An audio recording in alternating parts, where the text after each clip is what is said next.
Kata pengurus ke Fakahoko Lotu mau pemarau di office yo mau ke tahu mako mau ke fai kamu mau mata mau lo pun sih mau apa kalau tua kami mau awak fio kalau tua nggak tua beri guna ini mau kita di bawah fio ini mal pada poin mau tu rapi matur di bawah fio mau lo ke siapa kau nasi bat harap konon nak kau nak mai konon mau lo tu bapau nak kau kau nak mau lo ke kau tu kau ke mau jor mau kau ke mau mai itu lah tapi omai lama mau mai kau yang betul betul nak mau yai ahok mau yai tak boleh mau tuan di bawah fio Maumeatokoni buat teu ini mal pai pun mau kolega di bawah fio Finau tolong pindah pai ni kau format tabela kau nak kau fatong yang ahok mau kolega di bawah fio ke pai kena nak mai kapal mau nak mai format mau ini oh mengenai diri orang ke nau nasihat format no Finau tolong kau terpilih rumah mata kiai mau fola ni mau nau fai mau kolega di bawah fio ke format pon ngak ai ke si mana kau mau tolong kau ke mama mau yai ngai fatong yang betul betul doktor mau faham dia kita mau patah mau kau faham mau itu kata mau nasi di format mau sino baik ya kalau itu kau mau promo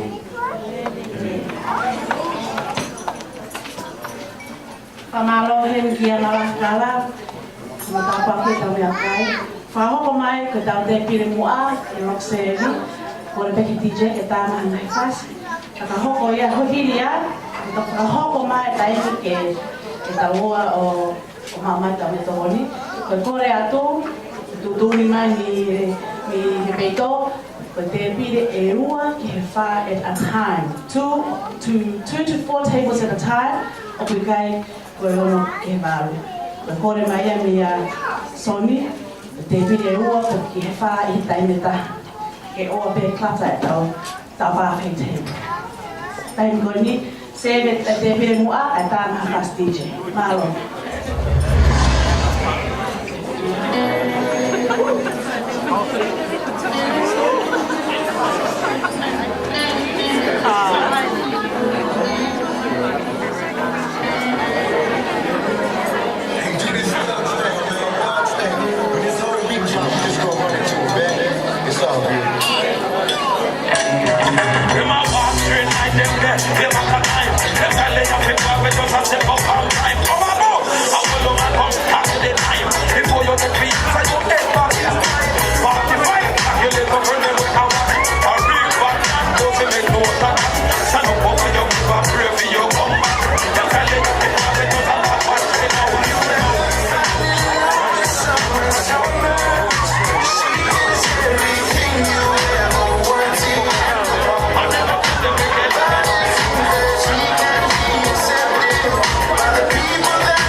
tonight.